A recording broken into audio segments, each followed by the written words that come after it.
എല്ലാവർക്കും പുതിയ വീഡിയോയിലേക്ക് സ്വാഗതം. വാഴക്കൂമ്പും ചെറുപയറും ചേർത്തിട്ടുള്ള നല്ല ഹെൽത്തി ആയിട്ടുള്ള തോരനാണ് ഇന്നത്തെ റെസിപ്പി. നമുക്കിത് ഉണ്ടാക്കുന്നു വീഡിയോയിൽ കണ്ടു നോക്കാം. വാഴക്കൂമ്പ് തോരൻ വെക്കുന്നതിന് ഒരു 1/2 കപ്പ് ചെറുപയർ നേരത്തെ ഞാൻ വെള്ളത്തിലിട്ട് കുതിർത്ത് നല്ലതുപോലെ കഴുകിയെടുത്ത് വെച്ചിരിക്കുകയാണ്. ഇത് നമുക്ക് ചട്ടിയിലേക്ക് ഇട്ട് കൊടുക്കാം.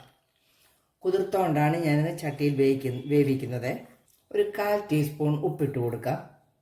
1/2 കപ്പ് വെള്ളവും കൂടി ഒഴിച്ച് നമുക്കിതൊന്ന് വേവിച്ചെടുക്കാം.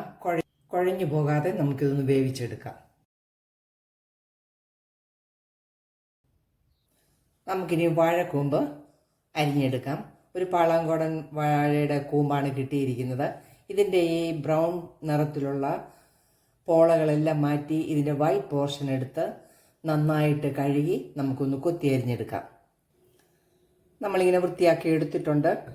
ഇത് അരിഞ്ഞെടുക്കുമ്പോൾ ഇതിലെ നൂല് പോലെയുള്ള നാരും എല്ലാം ഒന്ന് മാറ്റിയെടുക്കണം.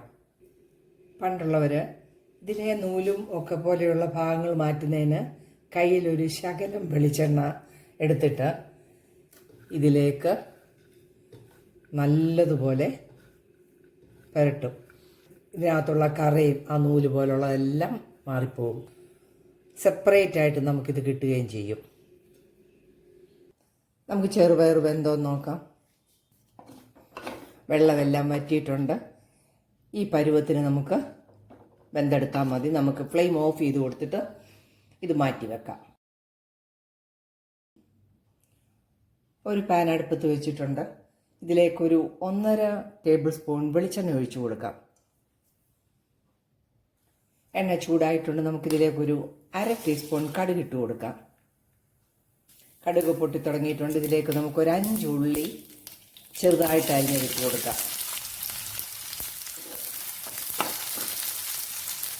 ഇതിലേക്ക് 2 വറ്റൽമുളക് മുറിച്ചതിട്ട് കൊടുക്കാം. ഒരു തണ്ട് കറിവേപ്പിലയും കൂടി ഇട്ട് കൊടുക്കാം. നന്നായിട്ട് ഇതൊന്ന് വഴറ്റിയെടുക്കാം.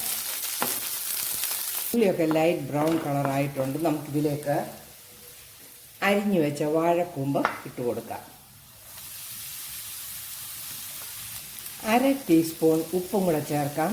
ഉപ്പിടുന്നത് വളരെ സൂക്ഷിച്ച് വേണം. നമ്മൾ ചെറുപയറിലൊക്കെ ഉപ്പിട്ടതാണ്.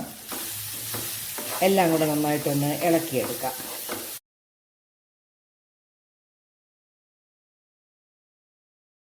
വെള്ളമൊന്നും ഒഴിക്കരുത്. നമുക്കിതൊരു 4 മിനിറ്റ് ലോ ഫ്ലെയിമിലൊന്ന് വേവിച്ചെടുക്കാം. വാഴക്കൂമ്പ് വേകുമ്പോഴത്തേക്ക് നമുക്കിതിൻ്റെ തോരൻ്റെ അരപ്പും കൂടെ റെഡിയാക്കാം. ഒരു 3/4 കപ്പ് തേങ്ങ മിക്സിയിലേക്ക് ഇട്ട് കൊടുക്കാം. ഒരു 3 പച്ചമുളക് ഇട്ട് കൊടുക്കാം. 6 വെളുത്തുള്ളിയുടെ അല്ലി ഇട്ട് കൊടുക്കാം. 1/2 ടീസ്പൂൺ മഞ്ഞൾ പൊടി ഇട്ട് കൊടുക്കാം. 1/2 ടീസ്പൂൺ ജീരകത്തിൻ്റെ പൊടിയും കൂടി ഇട്ട് കൊടുക്കാം. നമുക്കിത് അടച്ചൊന്ന് ചതച്ചെടുത്തുകൊണ്ട് വരാം. തോരൻ്റെ നമ്മൾ ചതച്ചെടുത്തിട്ടുണ്ട്. നമുക്കിതൊരു പാത്രത്തിലോട്ട് മാറ്റാം. വാഴക്കൂമ്പ് നല്ല സോഫ്റ്റായിട്ട് വെന്തിട്ടുണ്ട്. ഇതിലേക്ക് നമുക്ക് വെന്ത ചെറുപയറും കൂടി ഇട്ട് കൊടുക്കാം. ചെറുപയറിന് പകരം വൻപയർ ഇതേ അളവിലെടുത്താലും കുഴപ്പമില്ല. നന്നായിട്ട് ഇതൊന്ന് യോജിപ്പിക്കാം.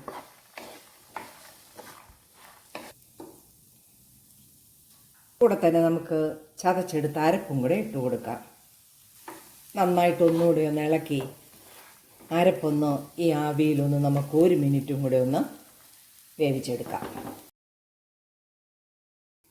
നമുക്ക് ഈ തോരനൊന്ന് നോക്കാം. ഇതിലേക്ക് 1 ടേബിൾ സ്പൂൺ പച്ച വെളിച്ചെണ്ണയും കൂടെ ഒഴിച്ചു കൊടുക്കാം. ഇത് ഓപ്ഷനിലാണ്. വേണ്ടവർക്ക് ഒഴിച്ചു കൊടുത്താൽ മതി. നന്നായിട്ട് നമുക്ക് ഇളക്കി കൊടുക്കാം. ഹെൽത്തി ആയിട്ടുള്ള വാഴക്കൂമ്പ് തോരൻ റെഡി ആയിരിക്കുകയാണ്. ചൂടോടുകൂടി തന്നെ നമുക്കിത് ചോറിൻ്റെ കൂടെ സെർവ് ചെയ്യാം. റെസിപ്പി ഇഷ്ടമായാൽ വിലയേറിയ നിർദ്ദേശങ്ങളും കമൻറ്റുകളും ചെയ്യാൻ മറക്കല്ലേ. മറ്റൊരു റെസിപ്പിയുമായിട്ട് നാളെ നമുക്ക് വീണ്ടും കാണാം. Thank you.